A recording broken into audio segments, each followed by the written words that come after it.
तलाकशुदा पति से बच्चा न मिल सके सिर्फ इसलिए अपने 4 साल के मासूम बेटे की हत्या की आरोपी माइंडफुल एआई लैब की फाउंडर और सीईओ सूचना सेठ को 6 दिनों के लिए पुलिस हिरासत में भेज दिया गया है। पुलिस टीम उससे लगातार मर्डर केस के बारे में पूछताछ कर रही है, लेकिन इस बीच सूत्रों का कहना है कि वो जांच में सहयोग नहीं कर रही है, बेहद नपे तुले जवाब दे रही है, एक घाघ महिला की तरह बिल्कुल शांत बैठी रहती है। कह रही है कि उसने अपने बेटे का कत्ल नहीं किया है। कहा जा रहा है कि उसने अभी तक अपना गुनाह पुलिस के सामने कबूल नहीं किया है, लेकिन ये माना है कि उसके पति के साथ उसके रिश्ते ठीक नहीं थे। वो गोवा अपने बच्चे को घुमाने लाई थी क्योंकि बीच पर खेलना उसे पसंद था। दूसरी तरफ गोवा के सोल बानियान ग्रैंड होटल में तलाशी के दौरान पुलिस को कफ सिरप की 2 बोतल मिली है। एक बोतल कफ सिरप सूचना सेठ अपने साथ लेकर आई थी, जबकि दूसरी उसने होटल के स्टाफ से कहकर मंगाया। इसके बाद अनुमान लगाया जा रहा है कि सीईओ महिला ने पहले अपने बेटे को ज्यादा कफ सिरप पिलाकर अचेत कर दिया होगा और उसके बाद तौलिए या तकिए से गला घोंटकर उसकी हत्या कर दी।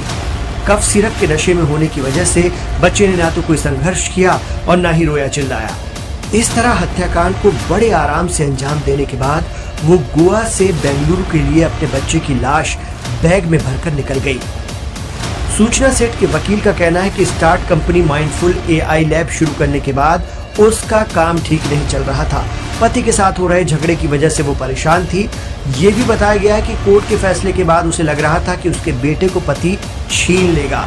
इसे वो बर्दाश्त नहीं कर पा रही थी। एक अच्छे परिवार से ताल्लुक रखने वाली एआई कंपनी की मालिक 39 साल की सूचना सेठ बचपन से ही पढ़ने लिखने में बेहद तेज रही है। कई भाषाओं पर उसकी कमांड है। वो एआई के एथिक्स के बारे में घूम घूम कर लेक्चर भी करती थी। 2010 में वेंकट रमन से शादी के बाद सब कुछ ठीक चल रहा था। 9 साल बाद यानी साल 19 में दोनों को एक बेटा हुआ, तब भी सब कुछ ठीक था। लेकिन साल 2020 में कोरोना आते ही मियां बीवी के रिश्ते में कड़वाहट आनी शुरू हो गई। दोनों में झगड़ा इस कदर बढ़ गया कि अलग अलग रहने लगे। पर बेटा मां के पास था। इस अलगाव के बावजूद वेंकट रमन अक्सर अपने बेटे से मिलने आते थे। सूचना सेठ अपने पति को बेटे से मिलने नहीं देती। अलगाव का ये मामला अब अदालत पहुंच चुका था। दोनों ने तलाक की अर्जी डाल दी थी और दोनों ही बेटे की कस्टडी चाहते थे। वेंकट ने कोर्ट में कई बार शिकायत की कि सूचना उसे अपने बेटे से मिलने नहीं देती है।